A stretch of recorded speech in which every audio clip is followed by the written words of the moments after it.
DaBaby has recently been involved in two serious court cases that for some reason has been kept quiet to the media. These court cases have the potential to sentence DaBaby into several years into prison, so you need to hear about this. Let's get straight into it. Now, before hearing DaBaby's newest arrest, you need to understand why he's not allowed to hold a firearm. So DaBaby confirmed on video that he was involved in an act that was committed inside of a Huntersville Walmart around 6:30 p.m. on November 5th in 2018.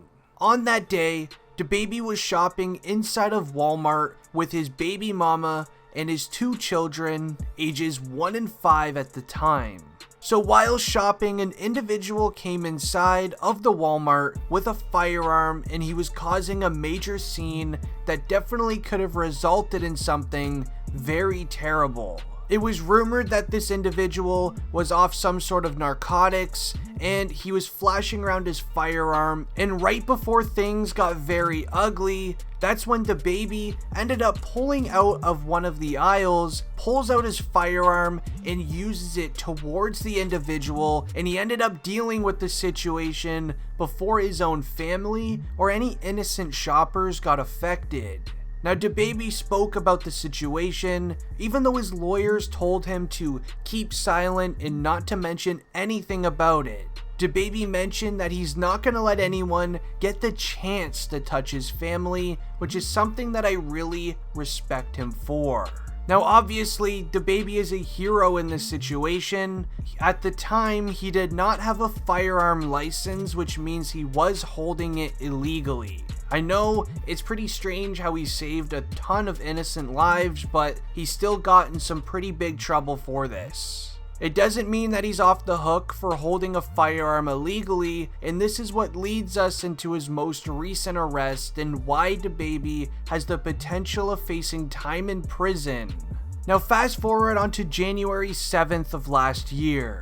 DaBaby, he was out shopping inside of a store called Montclair, where the person working at the counter apparently noticed DaBaby had a firearm on him and it was tucked into his waistband. This employee then made a call to law enforcement saying that DaBaby was holding a firearm in his waistband and that he was nervous that he would end up using it or something along the lines of that inside of the store. And I'll explain in a second on why I think this was a clout chasing moment for the person working at the store, but after the phone call was made, DaBaby ended up leaving the store with all of his goods. He paid for everything like normal, and while arriving to his vehicle, DaBaby got surrounded by police. He was then removed from his vehicle and put into handcuffs while they ended up doing a search on the inside. Now this is where it kinda gets a little bit strange, as law enforcement obviously found the firearm inside of DaBaby's vehicle. This is when TMZ ended up reporting that somebody called the authorities, as I mentioned. Obviously the store worker noticed who it was. They knew it was DaBaby, and when they saw the firearm in his waistband, they kind of saw it as a golden opportunity for some clout chasing type actions on social media.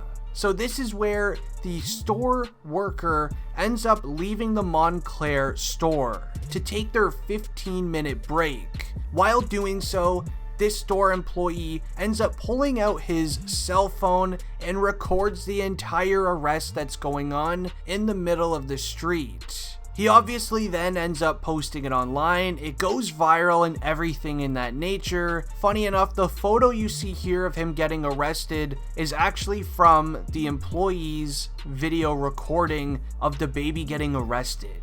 Little did this employee know that DaBaby is on very thin ice with the court about him holding firearms. As in the Huntersville Walmart incident, sure, he did save a ton of people's lives and things in that nature. He's a literal hero for what he did. He was still holding a firearm illegally, which then puts DaBaby's name on a list that's known by law enforcement for people that tend to hold firearms. And well, this employee ended up getting DaBaby arrested for a couple of weeks until later being released on bail. He still has to go through the court trial. At this court trial, they're going to be going through all of DaBaby's arrest records, even his first arrest, which occurred on June 15th in 2013. The Charlotte Police Department allegedly caught DaBaby with having a possession of some sort of narcotic, as well as again carrying a concealed firearm. Now, thankfully, that was ended up deeming a misdemeanor in North Carolina, but DaBaby was still held to $500 bond, and he was released that day. The final outcome of this case is undocumented due to how old it is, but we most likely assume that he did get probation since this was DaBaby's first arrest. But there's a common theme with DaBaby's arrests, and every single one ends up having him with some sort of firearm that he has illegally, as he does not want to go get a license for whatever reason. DaBaby would have a really easy time getting a firearm license due to his popularity and him being a famous celebrity. As people that live the more street type of lifestyle, even though I know DaBaby doesn't live that way anymore, getting some sort of firearm license or doing things the correct way is for some reason frowned upon. And DJ Academics ended up bringing out a great statement about this by saying rappers need to choose either a successful rap career or the street lifestyle. A perfect example of this is Pooh Shiesty. Now, Pooh Shiesty was at the top of the rap world in 2021. He ends up always saying the lyrics that he has his own fire and he doesn't need security in the club. Well, if he had security in the club the day he got arrested, he actually wouldn't be in jail right now looking at serving a 20-year prison sentence due to him using his own fire in the club. It's kind of funny how that works out, but still, when you hit a certain point in your rap career, you need to switch over to this successful rap career style. Hire security who has licenses to protect you in case anything goes down. They will literally protect you and it will all be legal. I don't understand why rappers don't understand that. If anything, they like to risk something that can change not only their lives, but their entire families as well.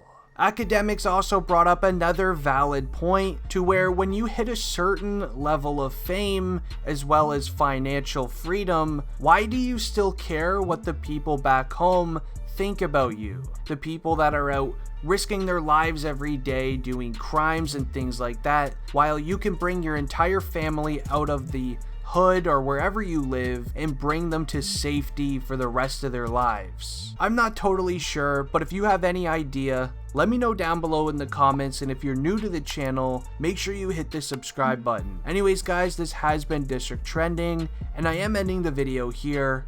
I'm out. Peace.